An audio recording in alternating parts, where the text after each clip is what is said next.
En Côte d'Ivoire, la révision de la Constitution est désormais actée. Les députés et les sénateurs réunis mardi à Yamoussoukro ont adopté la modification de la loi fondamentale du pays à 246 voix pour et 2 contre.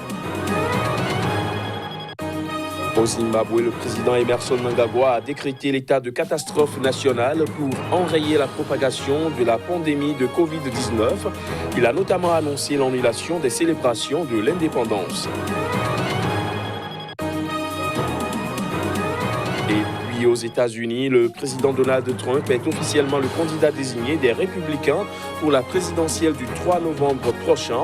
On en parle également dans cette édition.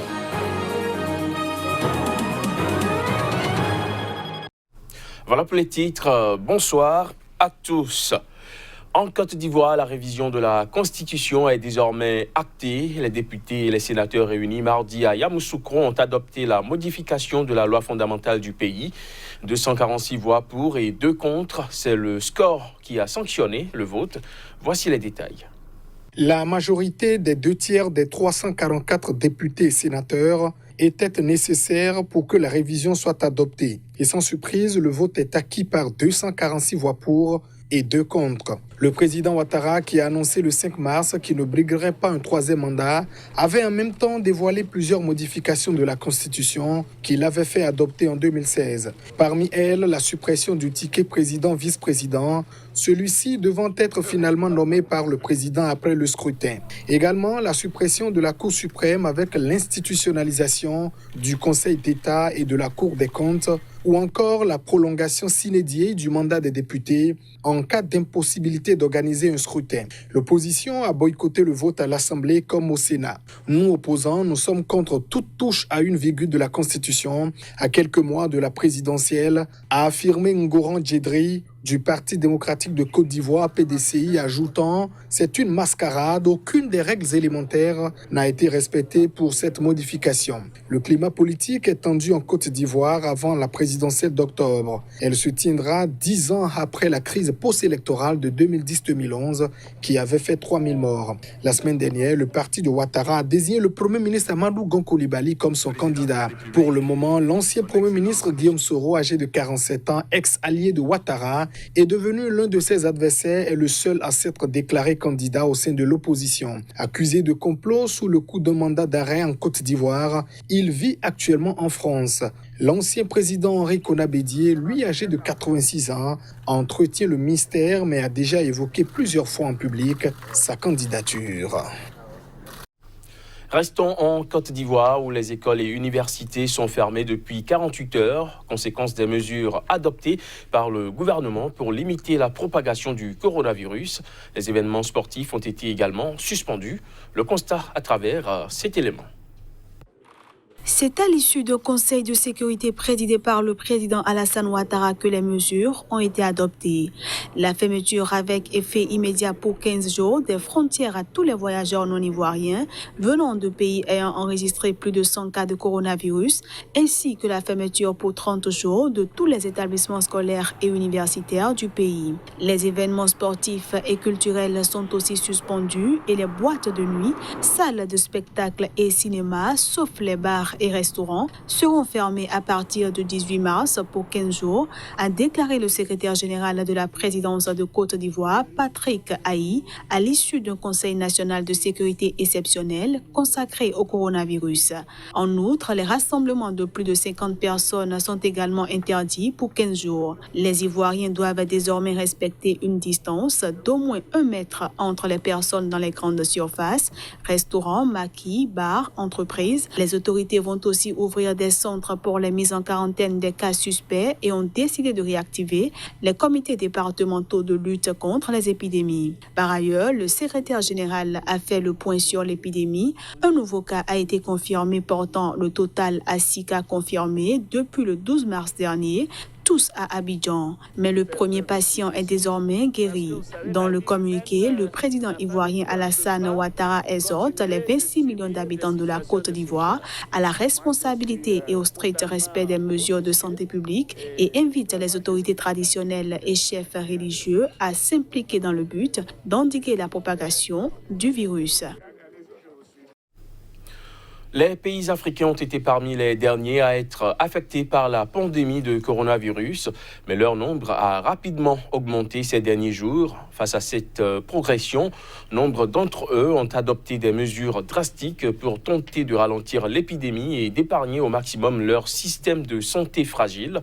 Face à la pandémie, le gouvernement du Bénin, lors d'un conseil des ministres extraordinaire, a pris des mesures pour ralentir la propagation du Covid-19. Limitation à l'extrême nécessité des entrées et sorties aux frontières terrestres de notre pays. Seules les traversées indispensables seront autorisées en liaison avec les autorités des pays voisins. Restriction de la délivrance des visas d'entrée au Bénin. Mise en quarantaine systématique et obligatoire de toute personne venant au Bénin par voie aérienne. En conséquence, le gouvernement a décidé de la réquisition d'1 millier de chambres d'hôtel à cette fin. Suspension de toutes les manifestations et tous autres événements non essentiels à caractère sportif, culturel, religieux, politique et festif. En Tunisie, le président Kaïs Saïed a décrété un couvre-feu afin de ralentir la propagation du nouveau coronavirus. Les forces de sécurité ont reçu l'ordre de patrouiller le territoire à partir de ce mercredi. Voici les images. Dans son premier discours à la nation depuis l'identification du premier malade en Tunisie le 2 mars dernier, le chef de l'État, Kaïs Saïed, a annoncé ce mardi soir un couvre-feu afin de limiter la propagation du virus. Cette situation nous force à mettre en place un couvre-feu à partir d'aujourd'hui de 18h à 6h. La décision a été prise et transmise aux forces militaires et policières de mener des patrouilles conjointes à travers la République. Les frontières terrestres, maritimes et aériennes sont fermées à partir de ce mercredi et jusqu'au 4 avril prochain, au moins, à l'exception de transports commerciaux et de vols spéciaux pour ramener des milliers de touristes et voyageurs bloqués dans le pays. La solidarité ne doit pas être un slogan, mais une pratique, a déclaré le président Kaïs Saïed, qui a aussi annoncé qu'il verserait la moitié de son salaire en faveur de la lutte contre le Covid-19. Il a en outre appelé le Parlement à lancer des projets de loi afin d'amortir l'impact, par exemple en rééchelonnant la dette des entreprises affectées. Au Zimbabwe, le président Emmerson Mnangagwa a quant à lui décrété l'état de catastrophe nationale pour enrayer la propagation de la pandémie de Covid-19. Il a également annoncé l'annulation des célébrations de l'indépendance et des événements sportifs internationaux. On l'écoute. Le gouvernement a décidé de décréter la pandémie de coronavirus comme une catastrophe nationale. Cela permet au gouvernement de mobiliser des ressources. Bien que nous n'ayons pas encore enregistré de cas, l'impact économique de la pandémie se fait déjà sentir. Le gouvernement a reporté la foire commerciale internationale du Zimbabwe, toutes les célébrations nationales de l'indépendance prévues précédemment et les rencontres sportives internationales, en attendant que la menace du coronavirus se réduise.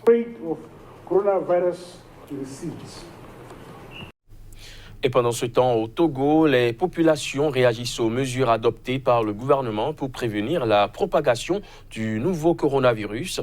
Il s'agit notamment de la suspension de certaines compagnies aériennes et l'interdiction de rassemblement de plus de 100 personnes. On écoute. Jusque-là, ils n'ont pas identifié un cas précis ici. C'est pour cela que les écoles ne sont pas encore, fermées.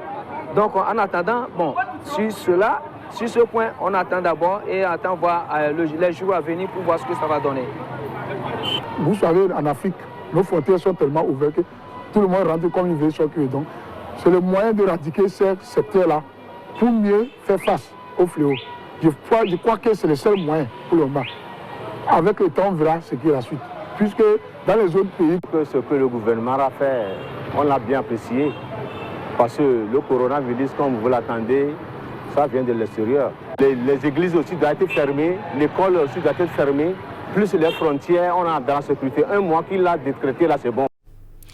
Hors du continent africain aux États-Unis, le président Donald Trump est officiellement le candidat désigné des Républicains pour la présidentielle du 3 novembre prochain. Cela n'a été possible que grâce à l'État de Floride qui lui a donné des délégués dont il avait besoin. Reportage. L'investiture des présidents sortants par leur parti passe par des primaires, aussi courues d'avance soient-elles aux États-Unis. Le président Donald Trump, qui va briguer un second mandat le 3 novembre prochain, a franchi ce mardi le cap de délégués nécessaires pour être désigné vainqueur des primaires républicaines. Il faut dire qu'il n'a jamais été menacé, même si 3 anciens élus s'étaient lancés dans la course. Mais après 2 abandons, il ne restait qu'un rival, à la personne de l'ancien gouverneur du Massachusetts, Bill Weld, qui n'a récolté que des scores marginaux. En raison donc de l'absence de concurrence, certains États avaient même renoncé à organiser les primaires républicaines. La Floride et l'Illinois avaient, eux, maintenu des scrutins ce mardi, malgré l'épidémie du coronavirus qui a causé plus de 100 morts aux États-Unis. En parallèle, les démocrates organisent leurs primaires et l'ancien vice-président Joe Biden fait figure d'archi-favori après une série de victoires sur son rival socialiste Bernie Sanders. Il paraît désormais peu probable que Bernie Sanders, champion de la gauche, parvienne à inverser la tendance dans la course destinée à désigner l'adversaire de Donald Trump à la présidentielle du 3 novembre. Fin de société, merci de l'avoir suivi.